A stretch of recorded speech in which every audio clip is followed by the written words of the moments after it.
예수아가 6일째 오신다는 건 6000년대에 지금 우리가 그 시대에 살고 있습니다. 또 그 다음 보니까 계시록 1장 5절에 또 충성된 정인으로 죽은 자들 가운데서 먼저 나시고 땅의 임금들의 머리가 되신 예수 그리스도께 처음 베라쉿 in the beginning 태초의 원칙이 성경 창세기부터 요한계시록 전체를 지금 다 주관하고 있습니다.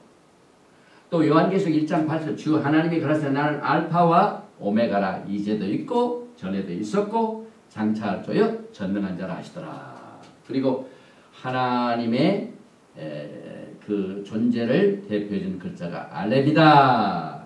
우리가 조금 전에 했죠.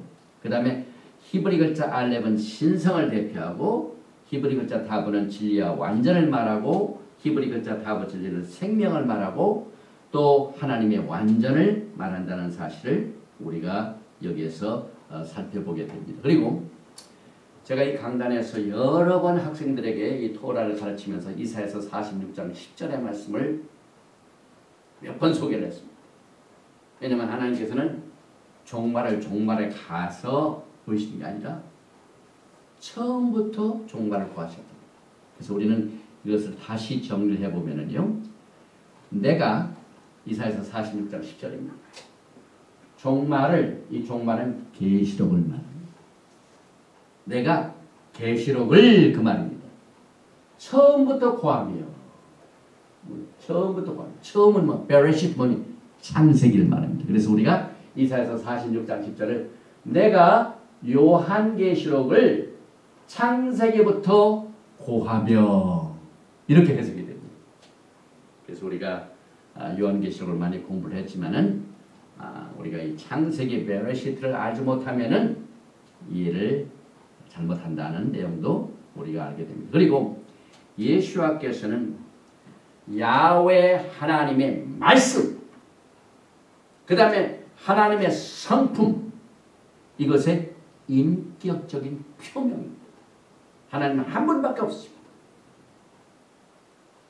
그런데 야훼 하나님의 성품, 말씀, 이것이 인간으로 오신 표현입니다.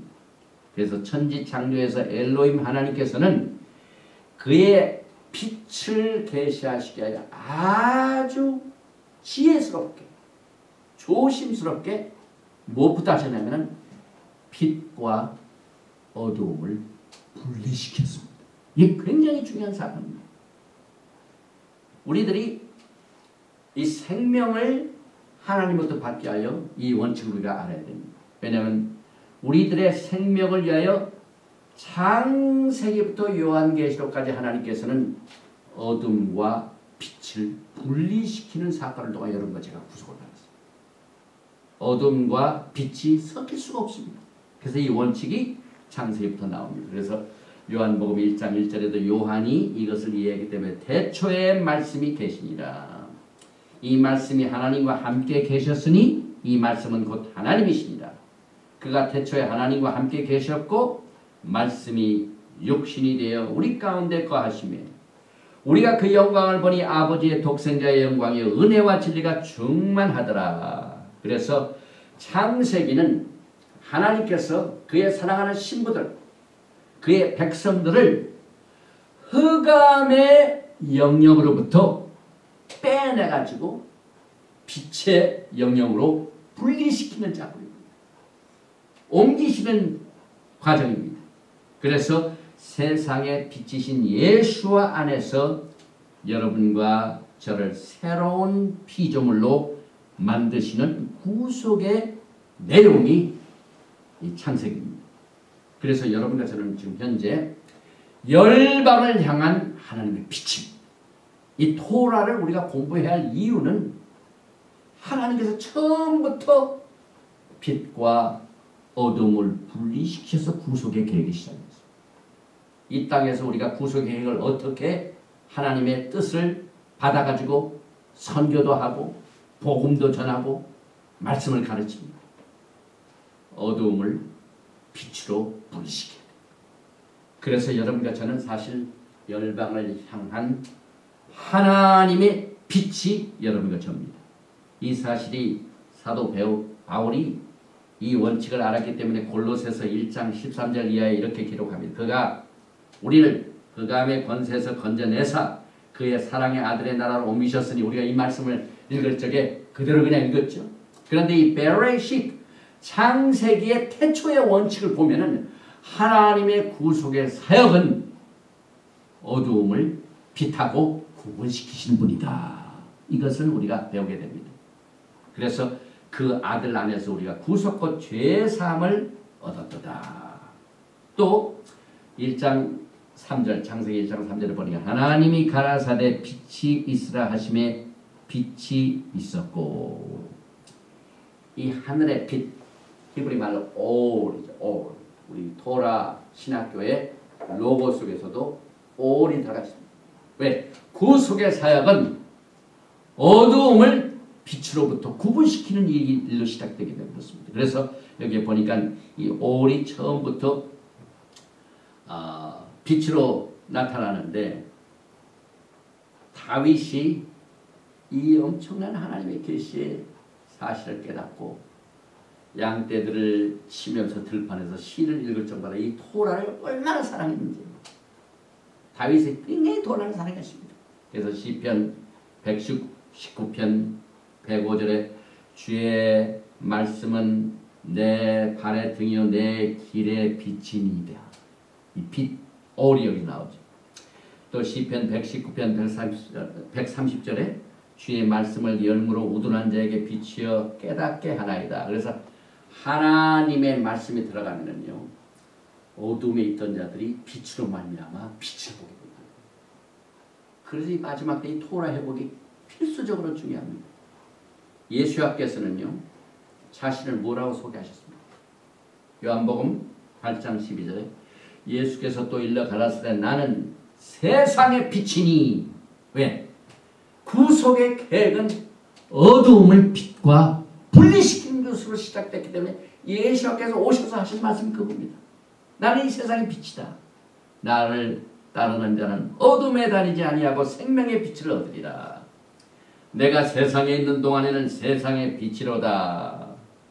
요한복음 8장 12절에 예수께서 또 일러 가라사대 나는 세상의 빛이니 나를 따르는 자는 어둠에 다니지 아니하고 생명의 빛을 얻으리라.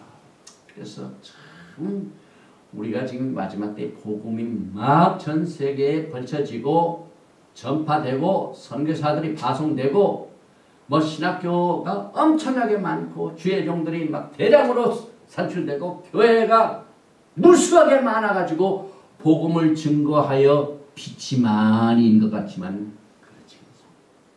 왜 예수님께서 추수할 것은 많은데 일꾼이 부족하다고 했습니다. 우리가 보기에는 일꾼이 굉장히 많습니다, 여러분. 우리 교계에 목사님들이 우리가 조금 심한 표현을 한다면 남아 돌아갈 정도로 많습니다. 그런데 왜 예수님께서 마지막 때에 추수할 때에 일꾼이 부족하다. 주님께서는 이 마지막 때에 이 토라를 회복하시는 거예요. 토라를 회복하는 일에 일꾼이 너무너무 부족하다는 말인데요. 왜? 토라는 빛이기 때문에. 그래서 여러분과 저에게 대해서는 뭐라고 말씀해요? 예수님께서 나는 세상의 빛이다 말씀하는데 예수님은 너희들은 누구냐? 마태복음 5장 14절 말씀에 너희는 세상의 빛이라. 살아계신 토라를 받은 자들. 세상의 빛인 예수와 똑같은 사역을 합니다, 여러분. 그래서 이 토라가요, 어두운 부분을 비춰줍니다. 빛을 보게 됩니다. 그래서 산 위에 있는 동네가 숨기지 못할 것이요. 빛 앞에서는요, 모든 것이 다 드러납니다. 그리고 이 천지가 창조될 적에 하나님께서는 6일 동안 창조하시 하루를 쉬셨죠. 그런데 천지 창조의 각각 하루는 우리들의 삶을 위한 야훼 하나님의 목적과 계획에 대한 열쇠가 거기 숨어 있습니다. 이 패턴은 성경 전체를 통하여 흐르고 있습니다. 그래서 천지 창조의 7일은 야훼 하나님의 7,000년 후속의 계획과 연결이 되는데 시편 90편 4절에 주의 목전에는 천년이 지나간 어제 같으며 밤에 한 경점 같을 뿐입니다. 그래서 이 히브리 숫자의 7의 게마트리아 이 뜻은요 충만하다, 만족스럽다, 완성되다 하는 뜻입니다. 그래서 주님께서 7일에 쉬셨습니다. 다시 말하면 하나님께서 6일 동안 창조를 하셨는데 내가 좀 더 다른 것을 만들어야 될 터인데 아주 미숙한 것이 있나 이렇게 생각하셨으면 쉬지 못하셨어요.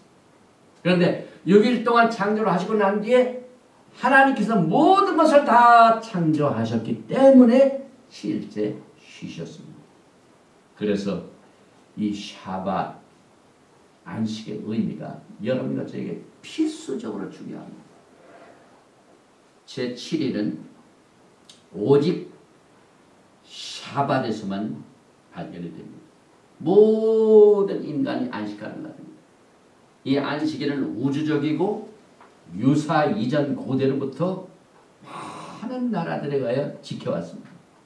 그래서 이 안식일 또 우리가 이번에 수콧을 지키기 위하여 유타까지 갔다 왔는데 이 안식일 지키는 것, 절기 지키는 것, 이 모든 하나님의 그 프로그램, 하나님과 우리가 만나는 그 약속의 시간을 우리가 지키는 것은 뭘 의미하냐면 하나님의 영원세계에 들어간다는 겁니다. 하나님은 영원하시죠. 근데 하나님의 모든 프로그램이 영원을 위하여 있습니다. 그 프로그램에 우리가 참여하면은 우리가 하나님의 영원 속에 들어가는 겁니다. 영원한 무한함의 세계의 일원이 된다는 걸 말합니다. 그래서 초인간적인 샤밧 안식이 하나님께서 천지창조에서 7일째 쉬신 샤밧의 원리에서 나타납니다. 다시 말하면 야훼 하나님과 그의 신부들과의 결혼 언약의 씨가 싹이 트고 뿌리를 받게 되는 것이 안식일입니다. 여러분. 그래서 우리 히브리 사람들이 결혼을 할 적에 언제 결혼이 완성이 되냐면 반드시 후파에 들어가요. 후파에 신랑과 신부가 들어가면 결혼이 완성이 된단 말이에요. 우리 인간이 하나님의 안식에 들어가야만 모든 것이 완성이 돼요. 그러니까 안식에 참여하지 못하면요, 인간은 수고하고 애쓴 것만 있어요. 그래서 우리는 이 안식의 의미를 통하여 하나님의 깊은 인류를 향하신 안식의 계획을 우리가 알게 되는데 그 말씀을 히브리서 4장 9절에서 이렇게 말합니다. 그런즉 안식할 때가 하나님의 백성에게 남아있도다. 그렇기 때문에 안식은 하나님의 백성들을 위한 겁니다. 하나님의 백성이 아니면 안식이 없어. 이 안식은 하나님의 절기가 다 포함된 겁니다. 그래서 하나님께서 1년 내내 7절기를 통하여 사이클을 통하여 또 토라를 공부하게 하고 안식이 또 서큐라가 되고 이것이 다시 들어가고 우리가 작년에 10월 달에 창세기부터 시작된 것이 올해 또 시작이 되죠. 이 모든 이 사이클이 이제 안식의 영원한 세계에 들어가는 연습인 것입니다. 리허설입니다. 또 하나님께서 이 물을 어떻게 창조하는 창세기 1장 9절에 하나님이 가라사대 때 천하의 물이 한 곳으로 모이고 물이 드러나라 하심에 그대로 되니라. 이 토라에서요 물은 다시 말해 이 바다는 사람들을 표현합니다. 또 그룹을 칭하기도 합니다. 그래서 시편 29편 3절에 여호와의 소리가 물 위에 있도다. 그 말은 사람 위에 있도다. 그 말입니다. 영광의 하나님이 내 성을 바라시니 여호와는 많은 물 위에 계시다. 많은 물, 많은 그룹 사람들 위에 있다 이 말입니다. 그래서 여기 하나님이 가라사대 물 가운데 궁창에서 물과 물로 나뉘게 하시라 하시고 하나님이 궁창을 만드사 궁창 아래의 물과 궁창 위의 물로 나뉘게 하심에 그대로 되니라. 하나님이 궁창을 하늘이라 칭하시니라. 저녁이 되며 아침이 되니 이는 둘째 날이라. 강이 에덴에서 발원하여 창세기 2장 10절입니다.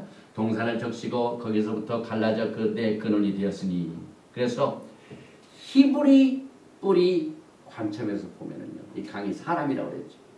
그래서 창세기 2장 10절에 강이 에덴에서 발원하여, 우리 조금 처음 우리가 오늘 창세기 공부할 적에 베레시트 바라 엘로힘, 거기에서 뭘 우리가 발견합니다. 야하콥 수치를 발견. 12지파가 나오죠. 그래서 그 12지파가 가만히 아니라 갈라집니다. 그래서 에덴에서 발원하여 동산을 저시고 거기서부터 갈라져 네 천지사방으로 다 이스라엘 백성들 흩어집니다. 흩어지고 난 뒤에 어떻게 됩니까? 예수께서 오시게 되면 흩어진 12지파를 다시 모으신 것이 종료입니다. 그래서 이 강은 이스라엘 12지파를 대표해주고 있고, 강이 갈라져 근원이 된다는 것은 마지막 때에 흩어져 있던 12지파가 하나로 사방으로부터 모아져 시온산 즉 예루살렘의 신부들의 방으로 돌아온다는 것을 말합니다. 그래서 신부들이 예수님의 후파 속에 들어가야 결혼의 완성입니다. 후파가 예루살렘입니다. 그래서 히브리 말로 이 강, 나홀, 이건 비친다는 겁니다. 그래서 이사야서 2장인데 말이되 여호와의 전에 산이 모든 산 꼭대기에 굳게 설 것이요 모든 산은 산 위에 뛰어나리니 만방이 그리로 모여들 것이라. 또 미가서 4장 1절에도 말이되 이르라는 여호와의 전에 산이 산들의 꼭대기에 굳게 서며 작은 산들 위에 뛰어나고 민족들이 그리로 몰려갈 것이다. 그래서 이 마지막 때의 개념은 우리 하나님께서 전 세계에 흩어진 야곱의 12지파 이것을 모으는 작업이 지금 진행 중에 있어요. 모아가지고 그들의 입술을 깨끗게 하죠. 히브리어를 회복하고. 그래서 메시아닉 왕국 때는 토라를 예수께서 가르치게 됩니다. 그리고 창세기 1장 14절에 광명이 나타납니다. 비열이 나타납니다. 하나님이 그랬을 때 하늘의 궁창에 광명에서 주야를 나누게 하라. 또 그 광명으로 하여 징조와 사시와 일자와 연한이 이루라. 히브리 관점에서 비열은 사람을 칭하기도 합니다. 그래서 창세기 15장 5절에 그를 이끌고 밖으로 나가서 하늘을 우러러보고 뭇별을 셀 수 있나 보라. 또 그에게 이르시되 내 자손이 이와 같으냐. 아브라함에게 자손을 주겠다는 약속을 뭘로 그냥 비열로 하셨습니다. 또 요셉도 마찬가지 꿈을 꾼 것이죠. 그래서 하늘의 영역에 있는 빛은 예수와의 영광을 선포하고 반사하고 있습니다. 그래서 그 빛은 최초부터 그의 구속의 목적을 사람들에게 알려주기 위하여 거의 광명을 놓으셨습니다. 그래서 하나님께서는요, 하나님의 백성들에게 내가 너와 언제 만나자 하는 그 칼렌더를 별, 달, 해 이걸 보고 결정하게 하셨습니다. 만약에 하나님께서 해와 달과 별들을 공중에다 안 만들어주셨으면 하나님하고 만날 수 있는 시간을 알 수가 없어요. 그런데 요즘은요, 맹인들이 많죠. 별을 보고도 시간을 몰라요. 달을 보고도 하나님의 때를 몰라요. 해를 보고도 하나님과 우리가 만나는 야훼 하나님의 절기를 눈먼 사람들이 보지 못하고 있어요. 그리고 얼마나 하나님이 답답하십니까? 하늘에다가 그렇게 광명을 두어가지고 시간표를 보고 나를 만나라. 그 목적을 해 주셨는데 그것을 알지 못하는 것을 이제 마지막 때 히브리 언어를 회복하시고 토라를 회복하심으로 말미암아 하나님과 만나는 시간을 아는 사람들이 늡니다. 절기를 깨닫게 됩니다. 이번에 우리 토라 신학교에서도 모든 이 테시스, 그 다음에 디서테이션, 이 학위 논문을 발표하는 주제가 거의 그겁니다. 이번에 카나다에 하신 분도 여호와의 7절기, 또 박사학위 받으신 분도 12지파가 하나가 되는 이 모든 하나님의 구속의 계획이 토라 속에 어떻게 계시되는가. 그래서 이 하늘의 빛이 없이는 우리에게 그의 하나님의 칼렌더를 이해하고 따를 수 없는 능력이 없기 때문에 우리가 이 토라를 통하여 하나님과의 약속의 시간, 모에딤, 절기, 안식일 이것을 알고 지켜서 그분을 만날 연습을 매일 합니다. 리허설. 저도 이번에 결혼식에 참석하고 돌아온 리허설을 했어요. 우리 자체가 결혼식의 주인공이 되죠. 그래서 마지막 때 루악 하코데시 성령님께서는 지금 신부들을 깨우쳐서 야훼 하나님의 원칙인 토라로 돌아오라고 지금 부르시고 계십니다. 그래서 많은 교회들이 이 토라의 메시지를 받은 사람들은 빛을 받아가지고 어두움과 빛이 분리됩니다. 머릿속에서 생각이 빛과 어둠이 분리됩니다. 알지 못하는 부분은 사라지고 하나님의 토라의 말씀을 깨우친 분들이 생각에 빛이 들어옵니다.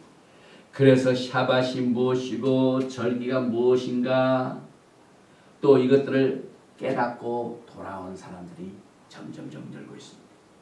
야훼 하나님의 7절기를 통하여 7천년의 하나님의 구속의 계획을 우리들이 깨닫게 됩니다. 그래서 이 그림을 보면은 여기 이제 하나님의 절기가요, 이 여름에는 없어요.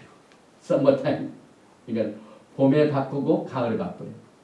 봄에 6월절, 무교절, 그 다음에 초실절, 그 다음에 샤부옷, 오순절, 그 다음에 3달 동안 방학 여름방, 그 다음에 이번에 이 세 절기가 막 가을에 바빴죠. 그래서 나팔절, 나팔로부터 막 경각심을 부어주시고, 그 다음에 속죄시키시고, 그래서 초막절을 이렇게 하시고, 그래서 이제 겨울에는 한우카, 불임절 2개 남아있죠. 그래서 하나님께서는 이 하늘의 달과 별 이런 것들을 만드셔가지고 하나님과 우리가 만나는 시간표를 정해주셨으니 얼마나 우리가 감사합니까? 그래서 오늘 우리는 이 하나님의 계획 전체를 이 창세기의 게마트리아 수치에서